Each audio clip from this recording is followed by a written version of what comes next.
आप्टे हूँ, डॉक्टर अनिरुद्ध आप्टे की डॉटर बात कर रही हूँ। मैं एसवीपी हॉस्पिटल में अपनी एमडी मेडिसिन में रेसिडेंसी कर रही हूँ और मुझे यहाँ इसीलिए बुलाया गया है ताकि मैं जो कोरोना हॉस्पिटल में 3 महीने जो मैंने काम किया है वो एक्सपीरियंस मैं आप सबके साथ में शेयर कर सकूँ। आप एज अ पेशेंट जब भी कहीं भी जाते हैं, हॉस्पिटल में विज़िट करते हैं या कहीं भी बाहर जाते हैं, तो एक जनरल प्रिकॉशंस हैं जो हमें ध्यान में रखने हैं, क्योंकि इस डिज़ीज़ का अपने पास अब तक कोई परमानेंट सोल्यूशन नहीं आ पाया है।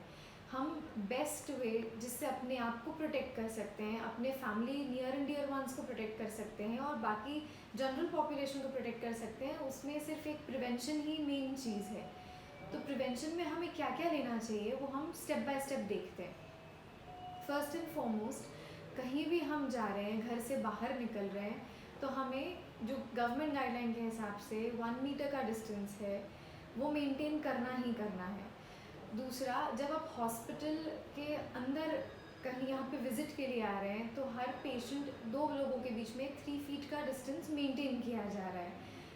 कहीं भी कोई भी चीज़ को हाथ लगाते हैं तो सैनिटाइज़र इज़ अ मस्ट। आपको अपने हाथों को सैनिटाइज करना है।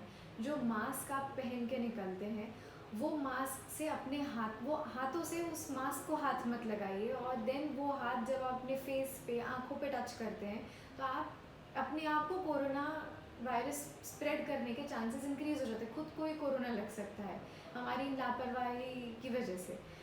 नेक्स्ट थिंग कि जहाँ भी कोई भी आपको सिम्टम्स आ रहे हैं, जैसे कि फ़ीवर है, कफ़ है, जो मैंने मेरे एक्सपीरियंस में देखा है, पेशेंट्स जब मेरे पास आते हैं तो मेन कंप्लेन यही लेकर आते हैं कि हमें 5-6 दिनों से फ़ीवर था, इतने दिनों से खांसी आ रही है, 5-6 दिनों से सांस चढ़ रही है। उसके बाद वो पेशेंट्स, मेजॉरिटी पेशेंट्स मेरे पास आते थे। पहले ही दिन कोई भी सिम्टम आपको फ़ीवर, कफ़ या फिर ब्रेथलेसनेस में से आपको लग रहा है कि ऐसा हो रहा है तो तुरंत रिपोर्ट करिए। आप जितना लेट डॉक्टर के पास में आएंगे उतना लेट आपको बीमारी के बारे में पता चलेगा, उतना लेट आपका ट्रीटमेंट शुरू होगा। सिवियरिटी ऑफ इलनेस बढ़ने के चांसेस इसमें ज़्यादा हो जाते हैं कि जो ट्रीटमेंट हम माइल्ड डिजीज़ में दे सकते थे, जो आपकी बीमारी बहुत ही माइल्ड रह सकती थी, फिर वो सिवियरिटी में इंक्रीज़ हो जाती है। उसका चांसेस आपकी रिकवरी के फिर धीरे धीरे रिड्यूस भी हो सकते हैं, तो वो रिस्क कभी भी नहीं लेना है। नेक्स्ट थिंग कि जब भी हॉस्पिटल में एंट्री हो रही है, यहाँ पे आ रहे हैं, तो 3 फीट का डिस्टेंस हर एक इंसान से मेंटेन करना है, चाहे वो आपका डॉक्टर हो, चाहे वो रिसेप्शनिस्ट हो, चाहे वो दूसरा पेशेंट हो। कहीं भी जा रहे हो तो क्राउड लेके मत जाइए। जो काम एक इंसान कर सकता है तो वो एक ही इंसान करे। अगर हॉस्पिटल में आना है तो एक ही रिलेटिव के साथ में आइए, उससे स्प्रेड के चांसेस अपने रिड्यूस होते हैं। नेक्स्ट थिंग कि जब भी इस हॉस्पिटल में, जहाँ आईएनएस की अगर बात की जाए, तो आईएनएस में जब भी पेशेंट की एंट्री हो रही है तो उनका टेम्परेचर चेक किया जाता है, उनका सैचुरेशन चेक किया जा रहा है, उनको यहाँ से मास्क प्रोवाइड किए जा रहे हैं जो प्रॉपर सर्जिकल 3 लेयर मास्क हैं वो, क्योंकि कॉटन मास्क की इतनी प्रिवेंशन में इतना वो प्रिवेंट नहीं कर पाते हैं कोरोना वायरस को, फिल्टरिंग पावर इतनी अच्छी नहीं होती। Once those mask are provided, आप इंश्योर करिए कि वो मास्क आप निकाल नहीं गया। पहन के अगर नाक के नीचे उसे कर देते हैं तो उस मास्क का कोई मतलब नहीं रहता।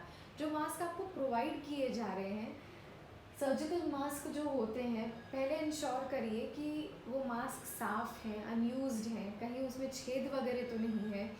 दूसरा, जो मास्क आपको दिया जाएगा उसमें एक ब्लू साइड होगा आगे और अंदर की तरफ एक वाइट साइड होगा।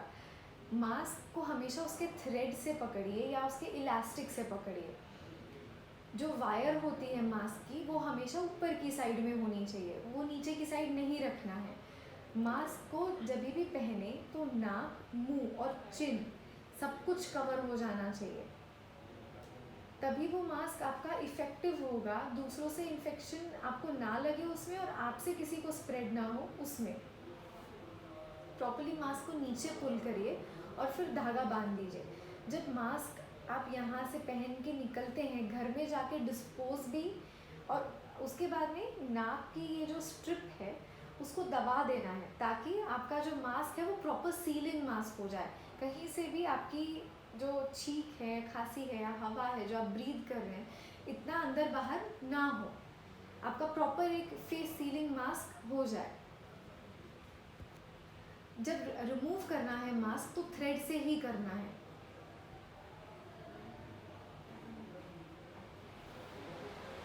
और सीधा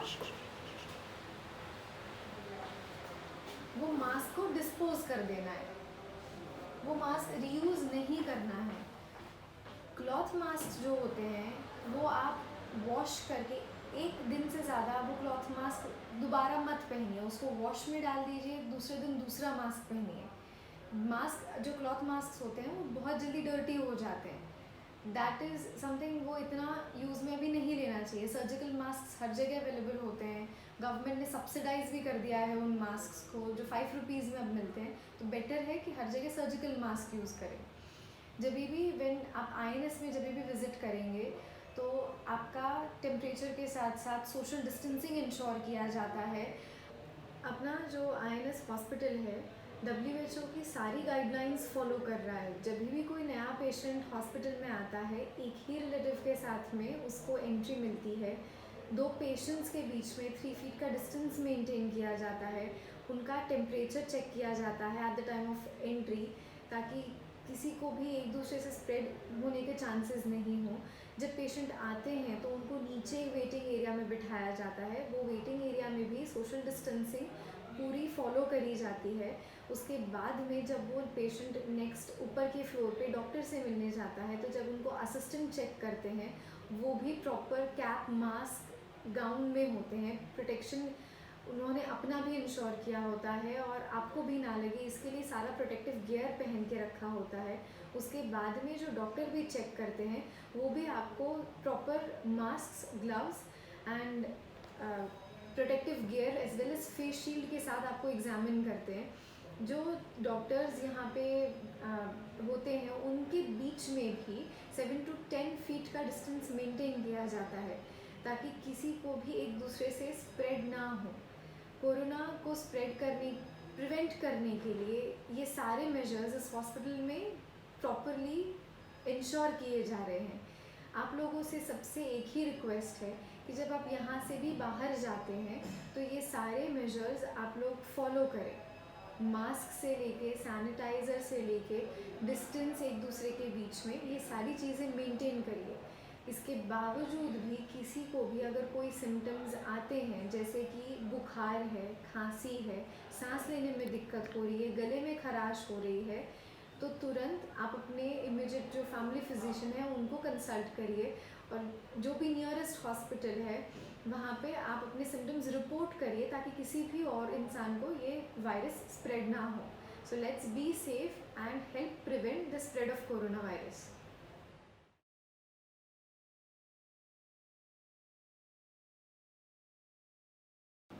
नमस्ते, मैं डॉक्टर अवनी आप्टे हूँ, doctor Anirudh Apte is daughter and मैं मेरी MD मेडिसिन डिग्री कर रही हूँ SVP हॉस्पिटल में। और मेरे को यहाँ इसीलिए बुलाया गया है ताकि मेरा एक्सपीरियंस जो मैंने कोरोना हॉस्पिटल में इतना काम किया है वो मैं आप सबके साथ शेयर कर सकूँ। कोरोना वायरस प्रिवेंट करने के लिए हमें इतनी जो फॉलोइंग थिंग्स मैं बोल रही हूँ वो हमें ध्यान रखनी पड़ेगी। फर्स्ट थिंग, जो अपना जितना भी स्टाफ है हॉस्पिटल में आता है, यहाँ पे जो नर्सिंग स्टाफ है, सर्वेंट्स हैं, डॉक्टर्स हैं, सब लोग जो पेशेंट से इंटरेक्ट करते हैं, hand wash is our first step. वो हमारा सबसे पहला चीज़ होना चाहिए जब भी हम हॉस्पिटल में आते हैं। और हैंड वॉशिंग जो करते हैं सिंपल जैसे घर में हाथ धो लिया वैसा नहीं होना चाहिए। 7 स्टेप्स आपके हैंड वॉशिंग के होने चाहिए जो सर्जिकल स्क्रबिंग बोलते हैं। राइट, आपने अपने सबसे पहले हैंड्स वॉश किए आगे से, पीछे से प्रॉपरली, आपने अपने थम्स क्लीन किए, राइट, आपने अपना रिस्ट साथ साथ क्लीन किए and then finger tips clean किए। और फिर सारा, चाहे आप सोप और वाटर से हैंड्स क्लीन कर रहे हैं या अल्कोहल रब से क्लीन कर रहे हैं, सारे स्टेप्स यही रहेंगे। उसके बाद में ग्लव्स पहनिए। अपना जो नर्सिंग स्टाफ और जो सर्वेंट स्टाफ है जो डायरेक्टली पेशेंट से इंटरेक्ट करता है, डबल ग्लव्स पहनिए। आप सैंपल्स ले रहे हैं, कभी प्रिक हो जाता है, कुछ भी हो, डबल ग्लव्स हमेशा सेफ रहते हैं। कभी भी कोई पेशेंट नया पास में आता है, अगर उसने मास्क नहीं पहना है, इंटरैक्ट करने से पहले उसको मास्क ऑफर करिए कि आप प्लीज़ पहले मास्क पहनिए और फिर अपना मास्क चेक करिए। कभी भी आपके मास्क और फेस में स्पेस नहीं होनी चाहिए। Nose, mouth as well as chin सब कुछ कवर होना चाहिए। अलॉन्ग विथ आप जो गाउन पहनते हैं, कैप पहनते हैं, साथ साथ एक फेस शील्ड भी पहनिए, क्योंकि कोई पेशेंट छींक रहा है, खांस रहा है, तो एटलीस्ट वो आप तक नहीं पहुंचेगा। अगर आप खांस रहे हैं या छींक रहे हैं तो आपका वो जो स्प्रेड है, एरोजोल स्प्रेड है, वो लिमिट हो जाएगा। अब जो भी अपने सर्जिकल मास्क हैं, सारे 3 प्लाई सर्जिकल मास्क ऐसे दिखते हैं, आगे से ब्लू, पीछे से वाइट। हमेशा वाइट वाला सेक्शन अंदर की तरफ होता है और जो वायर होती है वो ऊपर होती है। कभी भी मास्क का बाहर वाला हिस्सा टच नहीं करना है अपने हाथों से। एक बार आपने अपना हाथ सैनिटाइज कर लिया, डायरेक्टली उसको थ्रेड से या अगर इलास्टिक बैंड है उधर से ही पकड़ना है। मास्क इस तरह होना चाहिए कि आपका nose, face as well as chin सब कुछ कवर हो जाना चाहिए। It has to be secure. Properly tight fitting mask आपका इन शॉर्ट बनना चाहिए। और ऊपर से ये जो है इसको पिच कर देना है अपनी नोज़ पे, ताकि आपका पूरा जो कॉन्टूर है फेस का, नोज़ से सब जगह से टाइट सीलिंग हो जाए मास्क की।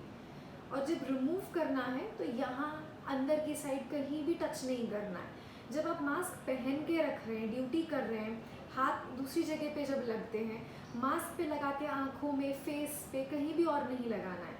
अगर ऐसा हो भी जाता है तो तुरंत अपने हाथ वापस धो लीजिए। और एक बार जब मास्क रिमूव कर दिया, हमेशा थ्रेड से ही मास्क रिमूव करना है। कभी भी आगे से कोई भी सरफेसेस हमें कभी भी टच नहीं करने हैं।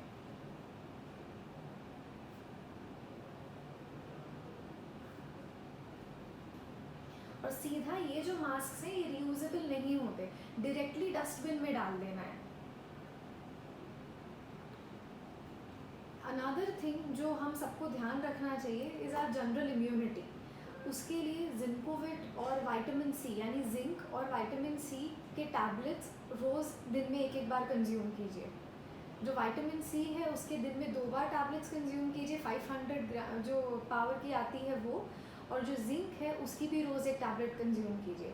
उसका ये वायरस में प्रिवेंशन में, इम्यूनिटी इम्प्रूव करने में रोल WHO में पाया गया है। अनदर थिंग जो हम सबको ध्यान रखना, अगर यहाँ से ड्यूटी ख़त्म हो जाती है उसके बाद में आप क्लॉथ मास्क पहन के अपने अपने घर वापस जाते हैं। क्लॉथ मास्क भी एक दिन एक ही यूज़ करें, वॉश में डाल दीजिए, दूसरे दिन दूसरा वाला यूज़ करिए। सेम मास्क ज़्यादा दिनों तक कंटिन्यू नहीं करना है। अगर जो एग्जिस्टिंग मास्क पहन के रखा हुआ है गीला हो जाता है पसीने से या किसी भी और वजह से, उसको डिस्कार्ड कर देना है और दूसरा मास्क यूज़ करना है। अगर उस भी किसी भी मास्क में छेद है, वो डर्टी है, तो उसको हमें यूज़ में नहीं लेना है। दूसरी चीज़, जब भी यहाँ पे ड्यूटी ख़त्म होती है, घर जाते हैं तो अपना जो कपड़े पहने हुए हैं घर जाके डायरेक्टली वॉश में डालिए। डिटॉल का जो डिसइंफेक्टेंट लिक्विड आता है along with soap and water, उसका एक ढक्कन अपने क्लोथ्स में डाल दीजिए। साथ ही साथ खुद भी नहा ही लेना है। ऐसा नहीं कि सिर्फ क्लोथ्स डिसइंफेक्ट करने, खुद भी एक प्रॉपर हॉट वाटर बाथ अपने को ले लेनी है, तो जनरल इन्फेक्शंस भी प्रिवेंट हो जाएंगे।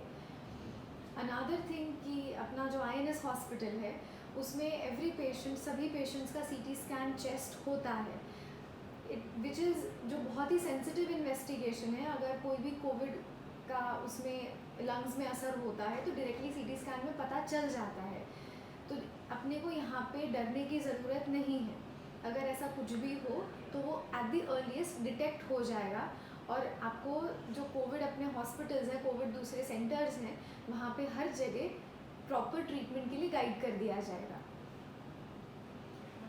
अदरवाइज़ आपका जो जनरल हाइजीन है वो मेंटेन करना है। That is the only way we can prevent this virus from spreading. So let's stay safe and help prevent the spread of corona virus.